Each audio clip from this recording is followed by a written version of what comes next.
Hello दोस्तों, कैसे हैं आप लोग। आज मैं आपके सामने एक नई बुक की समरी लेके आया हूं जिसका नाम है नॉट ए डाइट बुक। ये बुक जो है वो ऑथर एक अच्छे रिनाउंड ऑथर है, जेम्स स्मिथ, जो एक बेस्ट सेलिंग ऑथर भी हैं और एक फिटनेस ट्रेनिंग कोच भी हैं। उन्होंने बुक काफ़ी जो हमारी डाइट के संबंध में और हमारी ट्रेनिंग के संबंध में जो मिथ्स हैं और क्या सही है क्या गलत है उसको उन्होंने बहुत खूबसूरती और बहुत अच्छी से क्लेरिफाई किया है।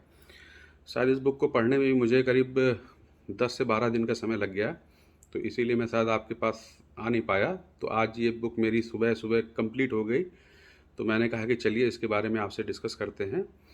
तो इसमें जो मैं चूँकि बुक काफ़ी बड़ी है, इसके बहुत पॉइंट हैं, करीब मैंने 30-40 पॉइंट हैं करीब। अब इतना छोटे वीडियो में इतनी सब कुछ पॉइंट्स तो नहीं कवर हो पाएंगे, लेकिन मैं आपको ये ज़रूर आश्वस्त करता हूँ कि जो इस बुक का सार है वो आप ज़रूर समझ जाएंगे और अपनी लाइफ में इसको शायद आप लोग यूज़ कर पाएँ। तो उन्होंने सबसे पहले बताया है कि जो हमारा भ्रम है डाइट को और ट्रेनिंग को लेकर के, वो भ्रम को हम कैसे दूर करेंगे, अपने माइंडसेट को चेंज करेंगे। देखिए, मैंने साइकोलॉजी आपको इससे पहले वीडियोस में बताई है, तो साइकोलॉजी हर जगह यूज़ होती है। मतलब अगर आपको अपनी बॉडी ठीक करनी है उसमें भी साइकोलॉजी यूज़ होती है, आपको अपना दिमाग ठीक करना है उसमें भी साइकोलॉजी यूज़ करनी है, आपको पढ़ाई करनी है, आपको पैसा कमाना है, आप हर जगह देखेंगे तो साइकोलॉजी का यूज़ है। तो हमें अपना माइंडसेट एक बार ज़रूर चेक करना चाहिए, सही करना चाहिए कि हम किस माइंडसेट से इस वक्त काम कर रहे हैं। तो उन्होंने मेन जो बताया है कि जो मोटापा है जो हमारे पूरे संसार में फैला हुआ है और ये हमारी जो काम कार्य करने की क्षमता, भाई मोटा आदमी कब होता है, पहले तो इस बुक में यही बताया गया है कि मोटा आदमी तब होता है जब उसके सोचने समझने की शक्ति पे असर पड़े। सिर्फ वेट बढ़ने से मोटा आदमी नहीं। मोटापा आपको पता कैसे करना है कि आप मोटे हैं, भाई आपके सोचने समझने की जो शक्ति है वो प्रभावित हो जाएगी, आपके काम करने की शक्ति जो है वो प्रभावित हो जाएगी, आपकी डिसीजन लेने की जो पावर है वो कहीं ना कहीं से प्रभावित होगी। तो जब ये सारी चीज़ें होने लगे तो आप समझिए कि आप मोटे होने लगे हैं या मोटे हो रहे हैं, क्योंकि ये सारी चीज़ें आपके आपके जो पोटेंशियल्स को बहुत ही बैकलैश में ले जाती है। तो इस चीज़ को उन्होंने कहा है कि सबसे पहले हमें अपना माइंडसेट बदलना पड़ेगा कि एक्चुअल में क्या, बहुत सारे लोग हम लोग को बता चुके हैं कि डाइट ऐसी लेनी चाहिए, ट्रेनिंग ऐसी करनी चाहिए, 4 घंटे मेहनत करो, इतना खाओ, ये मत खाओ, वो मत खाओ। तो वी आर ऑल कन्फ्यूज्ड। तो इसमें उन्होंने बहुत सारे कन्फ्यूज़न को दूर किया है। तो पहले उन्होंने यही मोटापे के बारे में बताया है कि मोटापा एक तरह से बीमारी है। तो आइए जान लेते हैं कि उन्होंने मोटापे को दूर करने के लिए एक वर्ड बताया है, कैलोरी डेफिसिट। यानी देखिए, हम हैं क्या, हम कैलोरी इनटेक करते हैं और कैलोरी यानी कि जो भी खाना खाते हैं वो कैलोरी के फॉर्म में हमारे बॉडी में आती है। मतलब उसकी जो माप की जो यूनिट है वो कैलोरी है। तो वो एक आती है और कितना हम बर्न करते हैं वो उस पे है। अगर हम ज़्यादा खाते हैं, कम बर्न करते हैं, तो वो क्या होगा, कैलोरी इंक्रीज में आ जाएगा, तो आपका वेट बढ़ने लगेगा। और अगर वही हम जो खा रहे हैं और ज़्यादा उसको बर्न कर रहे हैं, मतलब हमारे जो ऑथर हैं वो 15% तक रिकमेंड करते हैं कि बहुत ज़्यादा नहीं करना चाहिए, कि बॉडी जो हमारी है एक्चुअल में 5% वेट को फ्लक्चुएट करने के लिए ही मतलब एक सही मात्रा होती है। बहुत ज़्यादा हम लोग को नहीं करना चाहिए कि हमारी बॉडी पे उस पर बहुत ज़्यादा इफ़ेक्ट पड़े।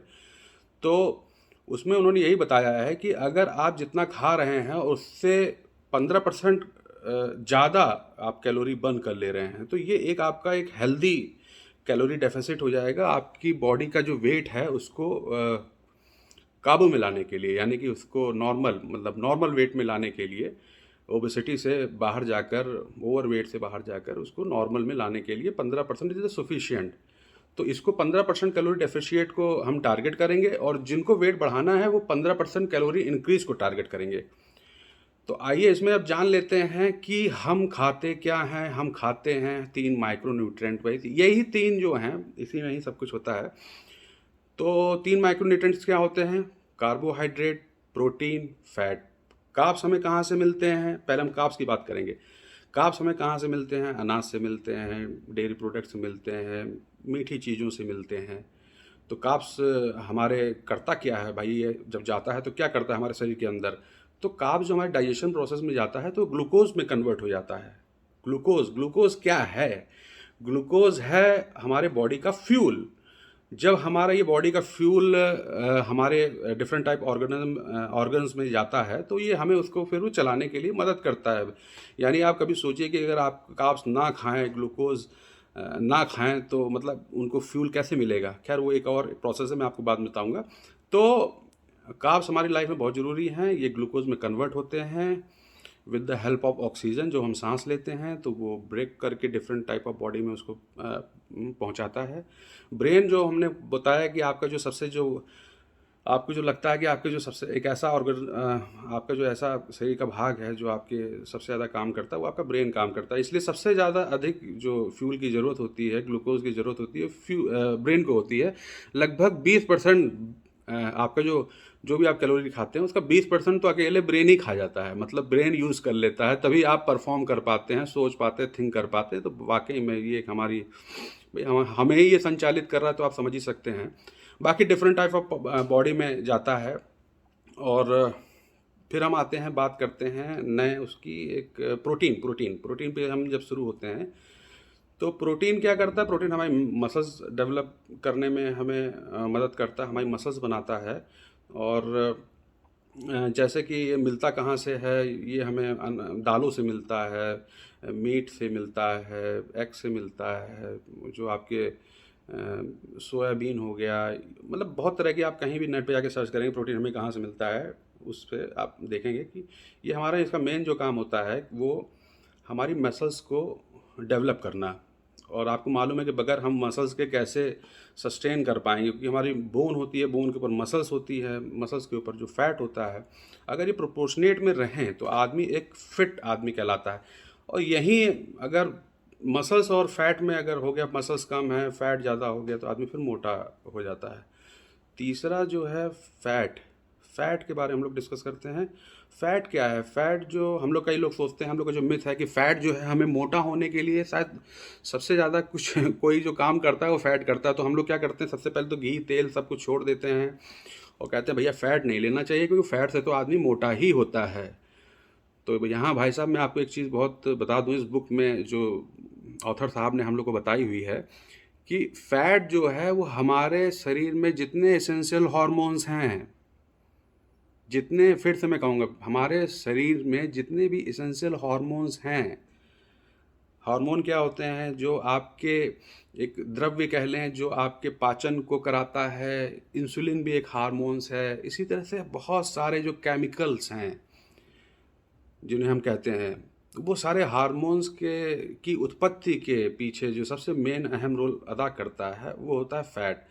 और फैट को हमें जो पूरी हम डाइट दिन भर में खा रहे हैं उसमें ये बात हमेशा ध्यान रख लीजिएगा, 20% इसेंशियल है, 20% फैट लेना है। अगर आप 200 कैलोरी का इंटेक कर रहे हैं तो उसमें ये ध्यान रखिए कि कम से कम 400 कैलोरी फैट की मात्रा होनी चाहिए। क्योंकि हमारे अगर हार्मोन्स ही नहीं निकलेंगे तो हम कैसे वर्क कर पाएंगे। तो उसमें आगे चल के हमें ये बताया गया है कि जैसे प्रोटीन और फैट ये भी हमारे शरीर में उतने ही ज़रूरी हैं जैसे कार्ब्स। ये तीनों चीज़ें हमें शरीर में बिल्कुल प्रोपोर्शनेट में हम लोग खाते हैं। जनरली हम एक डाइटिशियन के पास जाते हैं, वो हमसे क्या कहता है कि अच्छा तुम 4 रोटी खाते हो, 2 रोटी कर दो, 2 रोटी खाते हो 1 रोटी कर दो। आप समझ रहे हैं? मतलब वो आपकी कैलोरी को घटाता है। 2000 से वो 1000 कैलोरी लाना चाहता है, सोचता है कि बस 1000 कर दे तो जनरली वो कैलोरी डेफिसिट में चला जाएगा। अगर आप कार्ब्स कम खा रहे हैं तो कार्ब्स कम खा रहे हैं तो मतलब क्या हुआ? कार्ब्स कम खाने का मतलब ये हुआ है कि आपने कैलोरी कम ली है। तो कैलोरी कम लेने से क्या हुआ कि तुरंत आप वेट रिड्यूस करने पड़ेंगे। जैसे मैं आपको बताऊंगा कि जो कार्ब्स और प्रोटीन होते हैं वो लगभग 4 कैलोरी पर ग्राम होते हैं। इसको नोट कीजिएगा, 4 कैलोरी पर ग्राम। यानी कि आपने 100 ग्राम कार्ब्स या फिर प्रोटीन का इंटेक किया तो लगभग 400 कैलोरी आपने इंटेक किया। उसी तरह फैट है। फैट का अगर आपने, फैट क्या होता है कि 9 कैलोरी पर ग्राम यानी कि आपने अगर 100 ग्राम फैट खाया तो लगभग 900 कैलोरी आपने इनटेक किया। ये फार्मूला है, बिल्कुल एकदम बांध लीजिए आप अपने इसको। तो इससे क्या होगा कि आपको कैलोरी इनटेक कैसे करते हैं, कैसे उसका आपको मैनेजमेंट करना है, तो इसमें आपको काफ़ी आसानी होगी कि कितनी कैलोरी हमें कितनी कितनी खानी है।